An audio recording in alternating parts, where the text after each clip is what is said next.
Assalamualaikum warahmatullahi wabarakatuh.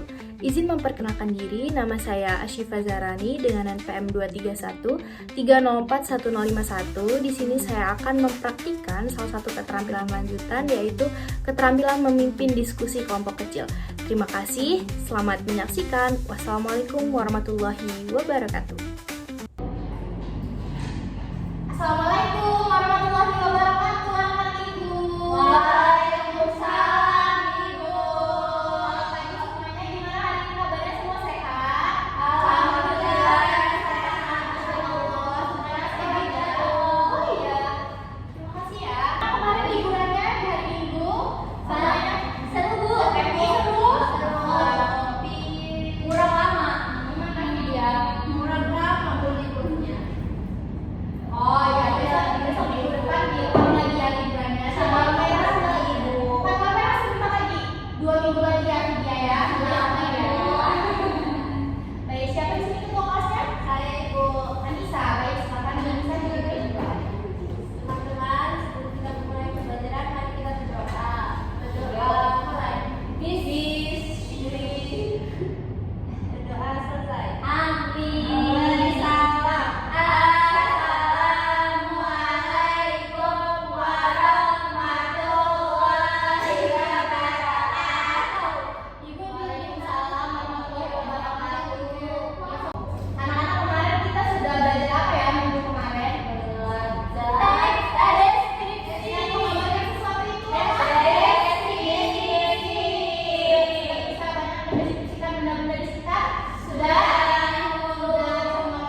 Nah, puisi ini bukan sekadar rangkaian kata, tetapi getaran jiwa yang bisa dituangkan dalam bentuk yang biasa kita sebut dengan bait.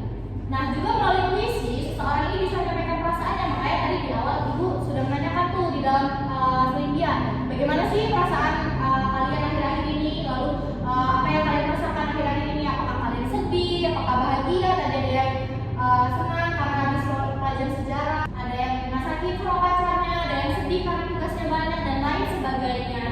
Jadi pikiran-pikiran kita, lalu ada perasaan-perasaan kita, lalu ada pengalaman nih yang mungkin sudah lama tetapi kita tuh ingin membahasakan kembali, ingin mengingat kembali. Nah, itu bisa kita ulas melalui sebuah puisi seperti itu. Jadi pembelajaran bahasa Indonesia ini tidak hanya sekedar bahasa saja, tetapi juga menyentuh jiwa kita gitu. Jadi tidak hanya luar dari visinya saja, tetapi juga dari dalam atau dari perasaan dan jiwa.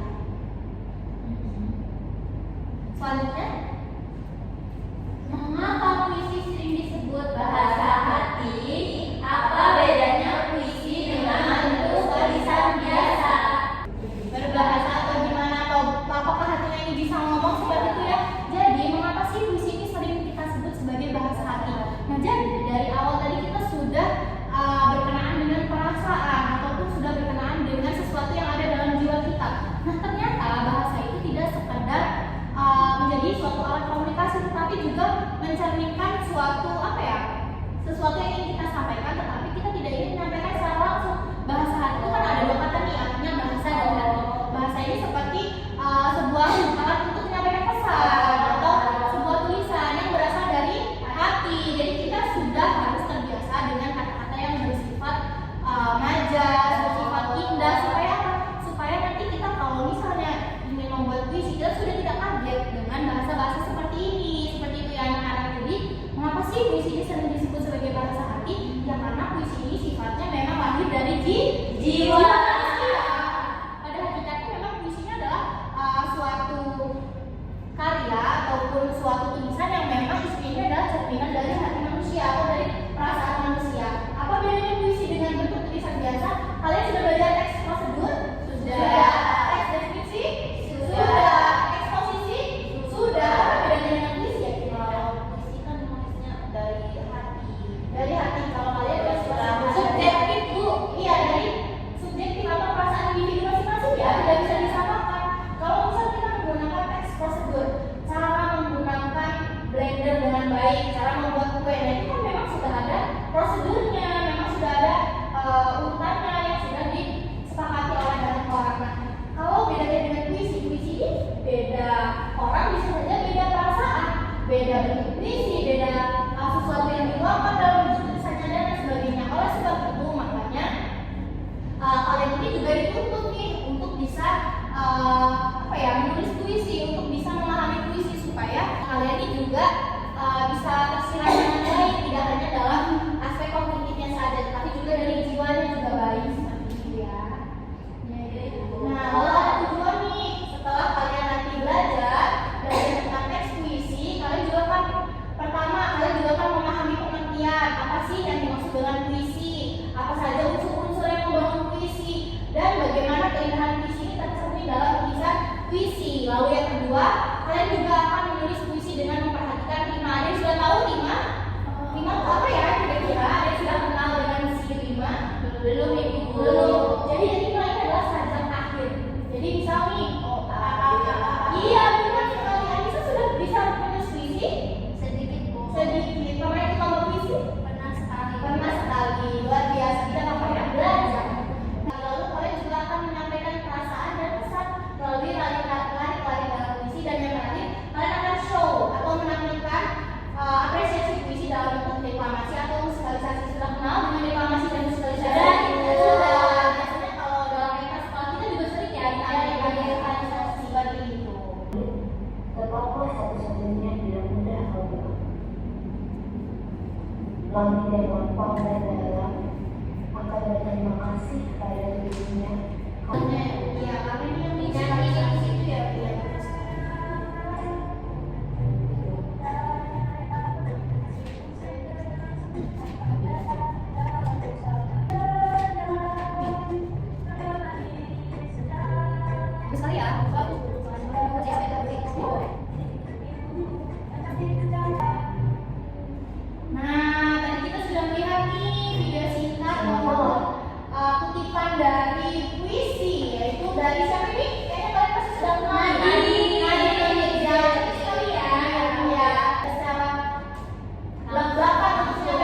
suatu pembacaan puisi yang dibawakan dengan lagu atau irama seperti itu. Lalu kalau deklamasi ini seperti yang dilakukan oleh Nadine. Nah, buku yang dibuat oleh Nadine itu adalah buku seperti ini yang anak nih, melihat api bekerja, karyanya Anak sudah pernah lihat sudah.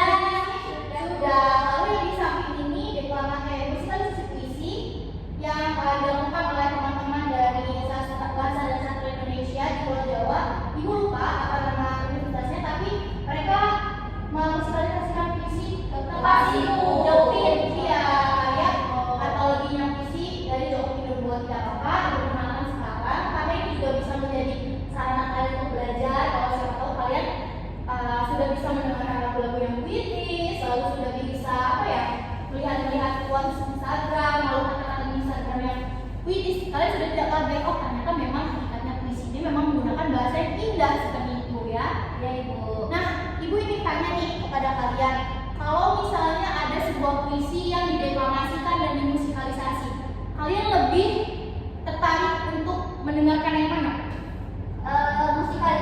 Musikalisasi puisi. Lalu Vidya? Musikalisasi. Anissa? Musikalisasi. Mengapa? Ada yang mau menjelaskan nih? Saya tuh karena di sini bukan adanya yang tidak melakukan seperti itu ya. Oke, tepat sekali alasannya. Lalu Vidya? kalau misal kita mendengarkan puisi dari musikalisasi ini, membuat kita lebih bisa cepat menghafal suatu puisi. Iya, puisi yang kalian sebut. Menurut Vidya? Setuju. Karena kan dia dinyanyikan, biasanya yang sering dinyanyikan itu bisa lebih mudah dihafal itu. Ya, jadi kalau misalnya Vidya ini mendengarkan yang musikalisasi lebih cepat sampai ke kisahnya dan cepat hafal dengan puisinya. Lalu kalau Anissa? Dengarnya lebih ini Bu, lebih menarik gitu. Lebih menarik karena dari musikalisasi itu tadi ada arannya ya. Iya, ada. Jadi ternyata anak ini lebih suka yang musikalisasi. Berarti nanti tugas akhir kita tentang musikalisasi ya. Karena kalian suka dengan musikalisasi. Tapi ya anak-anak, saat kita ingin memusikalisasikan puisi, ternyata kita juga harus melewati yang namanya deklamasi puisi. Untuk apa? Untuk kita memahami puisi. Karena pada dasarnya deklamasi ini adalah proses membaca puisi. Kalau musikalisasi ini sudah di atasnya. Jadi setelah kita itu memahami dan juga kita menafsirkan apa yang ada di dalam puisi, baru kita bisa memusikalisasikan puisi seperti itu. Lalu selanjutnya ada unsur membangun puisi. Nah, bagaimana sih puisi-puisi ini bisa dibangun, apa saja yang terdapat di dalam puisi? Tentunya kalian sudah tidak asing, tadi sudah dijelaskan. Ada rima dan irama untuk memberi keindahan bunyi dan musikalitas pada suatu puisi. Lalu ada imaji dan citraan. Contohnya misal seperti matahari yang menyapaku di pagi hari. Lalu ada juga ombak yang berdebar-debar seperti hendak mengejarku di pantai pada saat itu dan lain sebagainya. Nah, ini juga bisa menghadirkan gambaran panca indera. Lalu ada diksi dan pilihan kata adalah suatu ciptaan suasana dan kekuatan makna yang dipilih melalui pilihan kata. Lalu yang selanjutnya ada majas dalam puisi. Nah, sebenarnya majas ini adalah salah satu fondasi ataupun salah satu item dari sebuah puisi. Mengapa ya bisa disebut demikian? Ada yang bisa menjelaskan? Saya Ibu, Ya, dalam puisi itu kan yang digunakan itu bahasanya Ibu. Jadi kita harus menggunakan gaya bahasa yang pas atau majas yang pas agar puisi yang dibuat itu lebih bermakna. Pintar, bagus sekali ini kamu Vidya. Ternyata Vidya juga bisa menyimpulkan ya, ternyata memang puisi ini adalah medianya adalah bahasa. Oleh sebab itu majas ini menjadi fondasi dalam sebuah puisi. Contohnya di sini Ibu sebutkan 3 majas yang mungkin lebih sering digunakan dalam puisi. Yang pertama ada metafor, perbandingan tanpa kata pembanding. Waktu mari berdiskusi. Di sini ada 3 orang, boleh mungkin anak-anak mau Ibu pilihkan atau mau berkelompok sendiri. Boleh, silakan duduk keluar ya. Ini kita akan belajar langsung praktik membuat puisi supaya kita bisa mengejar tujuan pembelajaran. Baik, itu bagaimana yang di pojok sudah? Baik, yang di pojok sudah 3. Berarti totalnya ada 5 kelompok ya. Satu kelompoknya 3 orang seperti di gambar. Ini kelompok berapa berarti? 2 Ibu. Kelompok 2, ini kelompok 3, lalu itu kelompok 4, kelompok 5. Berarti kelompoknya siapa? Vidya Ibu. Vidya, ini sama dipegang.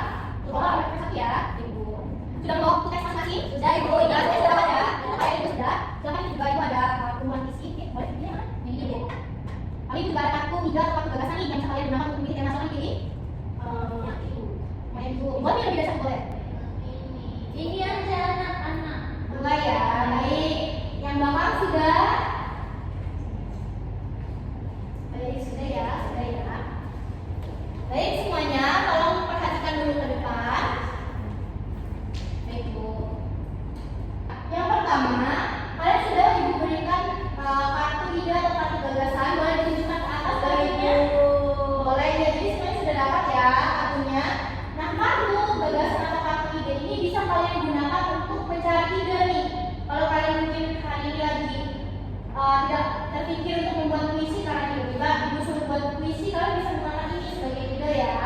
Lalu kalian juga sudah diberikan KPD untuk menuliskan puisi. Di situ sudah Ibu garis sesuai dengan minimal ketentuannya. Ada juga 4 baris ya, 4 baris dan 3 baris. Boleh kalian tuliskan sesuai dengan kreativitas kalian masing-masing. Lalu Ibu juga sudah berikan yang namanya antologi puisi, bisa kalian gunakan juga sebagai referensi kalau misalnya kalian perlu referensi membuat puisi. Ibu tanya waktunya sampai kapan Ibu? Tidak dibatasi nah kalau membuat puisi. Silakan buat sesuai dengan kreativitas kalian. Terlebih dahulu silakan berdiskusi.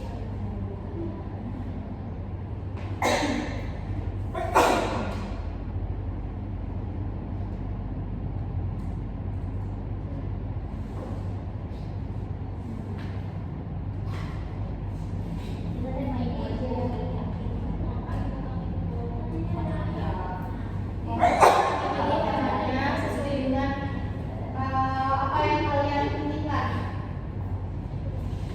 Nanti saya ini ada sampah ya, oke, Ibu ambil ya, Ibu buang ke kotak sampah. Jadi apakah ada yang bingung? Mengerjakan ya, lagi Ibu ya, diskusi.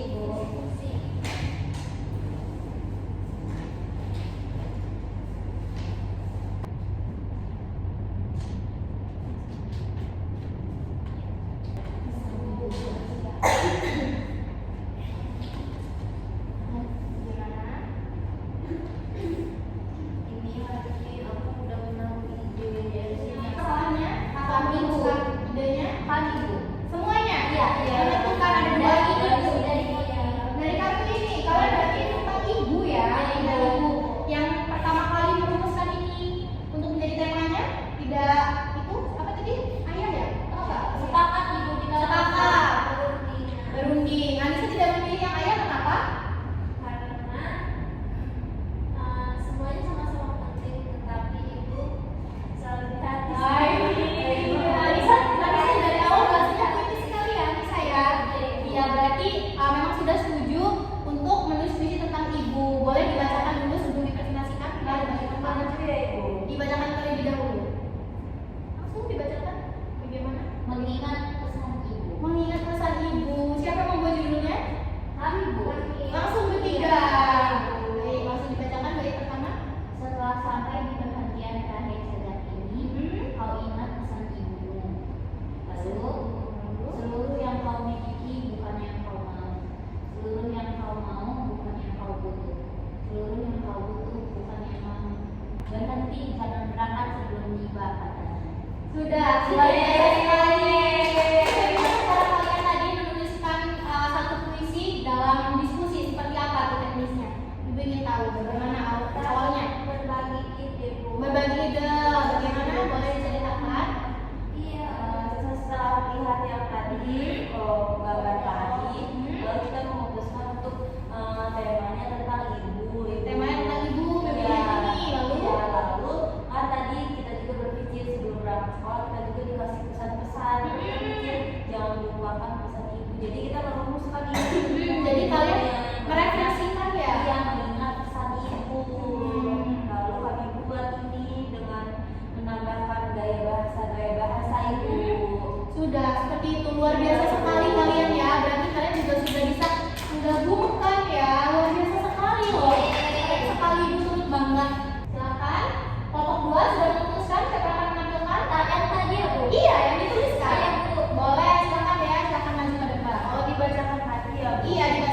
supaya nanti teman-teman yang lain bisa saling mendiskusikan nih visinya bagaimana.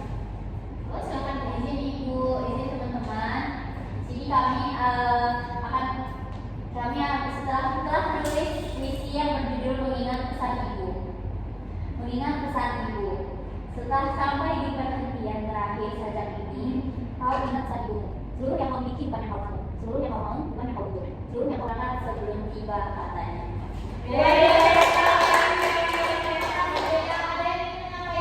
Apa saja yang terdapat di dalam kuisnya tadi? Apakah majasnya bagus atau rimanya bagus? Ada yang menyampaikan? Anak-anak memberi umpan balik. Menurut kami ya Ibu, menurut kami hasil puisi yang sudah kami buat ini, kami menggunakan diksinya dengan bagus, diksi dengan baik. Ya, lalu di sini juga kami ada rima-rimanya juga Ibu. Di akhirnya. Ya Ibu. Lalu Isinya sesuai dengan tema yang akan Iya. kami angkat Ibu. Karena temanya Ibu tadi bercerita tentang suatu kesedihan atau kebahagiaan atau sekalian Kesedihan Ibu. kesedihan Karena mengingat pesan dari sang Iya. ibu. mengingat pesan dari sang ibu yang mungkin sudah sering disampaikan dan terkadang kita lupa ya dengan Iya. dan acuh dan acuh. Nah, anak-anak setelah kalian tadi mempresentasikan, apa perasaan kalian setelah membaca dan mendengar puisi tersebut? Sedih, terharu, lalu apa lagi? Setelah sedih dan terharu. menurut kelompok 2 kami yang menulis, kami merasa puas Ibu, karena kami bisa menyampaikan isi perasaan kami Ibu. Jangan ibu terhadap ibunya, sayang terhadap ibunya dan lain sebagainya. Berarti ternyata puisi ini tidak sekadar sebuah penyampaian informasi ya, tetapi kata dia tadi dia sayang sama ibunya, makanya dia memilih puisi yang temanya ibu. Di sini ibu sedang memandikan anaknya ya. Lalu juga katanya memang ibunya adalah yang utama, kata Anissa ya, yang paling utama di hati. Anissa sayang sekali ya sama ibunya ya. Soalnya ibu ada 3 Bu. Ibu baru Ya, ayah. Masya Allah, luar biasa sekali. Dia ada dia. Ibu saya sudah hatam.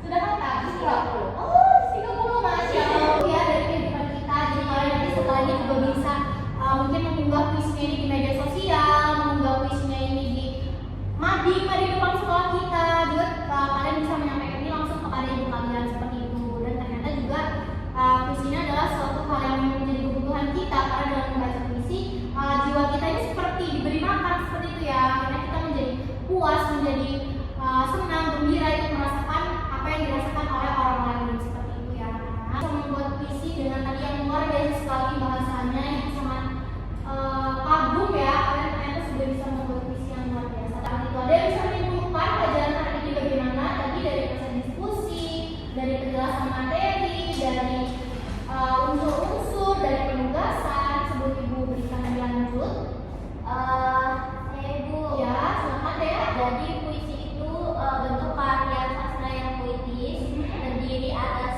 larik dan batin. Terus juga puisi memiliki rima dan irama. Terus udah Bu, cukup. Ada rima. Oh ya, ada rima ya. Sama tema. Ada citra juga. Citra luar biasa sekali. Lalu apalagi sudah Ibu. beri tentang itu kita sendiri. Ada yang juga sudah masuk mengenai unsur-unsur pembangun dalam puisi. Baik, silakan dicatat untuk penugasan minggu depan. Silakan dibuka. Buletannya sudah dibuka semua kan? Kemarin sudah dibuka. Sudah Ibu. Baik, silakan dibuka di halaman 148. Silakan dibuka buletannya halaman 148. Ibu. Nah, di halaman 148 itu ada menemukan pesan dalam visi. Ya. Itu kan ada buka berkelompok ya. Ibu. Buka berkelompok bersama kalian diskusikan jawaban atas pertanyaan berikut. Sebutkan sebuah visi yang membuat kalian terkesan. Bukan pesan yang tidak disampaikan oleh dalam visi yang membuat kalian terkesan. Silakan dibaca, dicari visinya apa, sama kelompok yang dibagi. Minggu depan dipresentasikan. Tadi sudah ada yang presentasikan, besok kita ada ya. Nanti satu ya. Baik. Lalu selanjutnya ditulis dalam bentuk tabel dan dituliskan dalam kertas folio bergaris. Baik, Ibu. Ada yang mau bertanya terkait tugasnya? Cukup, Ibu. Baik, sudah semua, silakan dirapikan. Hari ini ada yang lain? Ada Ibu. Siapa kalau boleh tahu? Nanti siang pelajaran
Assalamualaikum warahmatullahi wabarakatuh. Perkenalkan, saya Anissa Rusidayana dengan nomor NPM 231304171 sebagai observer lisan dari nama calon guru Asyifa Zaharani dengan nomor NPM 231304151 tanggal 30 Oktober 2025, waktu pukul 08.00, topik teks puisi semester genap, pengajaran sastra Indonesia. Komponen keterampilan pertama memusatkan perhatian seperti merumuskan tujuan, sangat baik, merumuskan kembali masalah, sangat baik, menandai hal-hal merumuskan masalah, sangat baik, membuat rangkuman bertahap, sangat baik.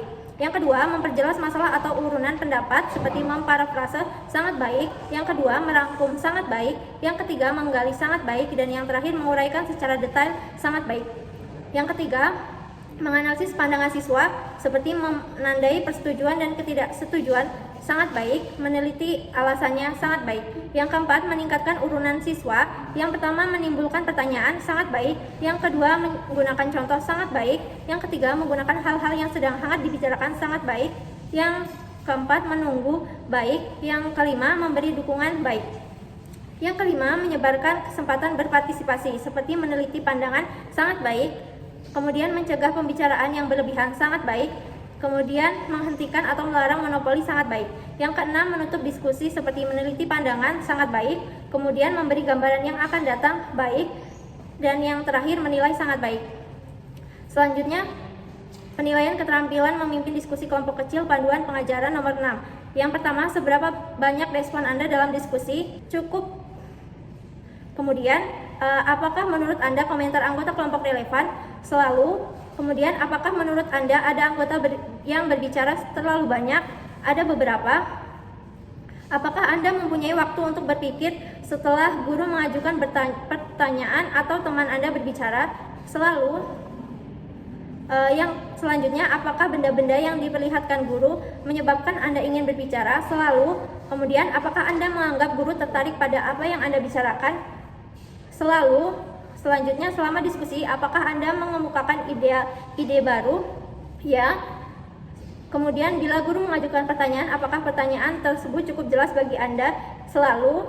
Selanjutnya, bila seseorang memberikan jawaban atau komentar yang salah, maka guru mencoba menolong anggota agar menjawab lebih baik. Yang terakhir, apakah tujuan diskusi itu cukup jelas bagi Anda? Ya. Yang terakhir yaitu ada penilaian keterampilan memimpin diskusi kelompok kecil, panduan pengajaran nomor 6. Yang pertama, sikap seperti kerjasama, semangat, sangat baik. Kemudian urunan, masuk akal, sangat baik. Teliti, sangat baik. Jelas, sangat baik. Relevan, sangat baik. Berdasarkan pada urunan sebelumnya, baik.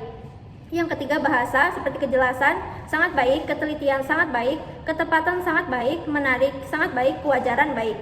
Selanjutnya, kesopanan, menggunakan bahasa yang sopan dan alasan yang tulus, sangat baik. Membantu kelompok pada arah yang benar, sangat baik. Kemudian meluruskan penyimpangan, sangat baik. Dan yang terakhir, menunjukkan sikap yang terpuji, sangat baik. Assalamualaikum warahmatullahi wabarakatuh.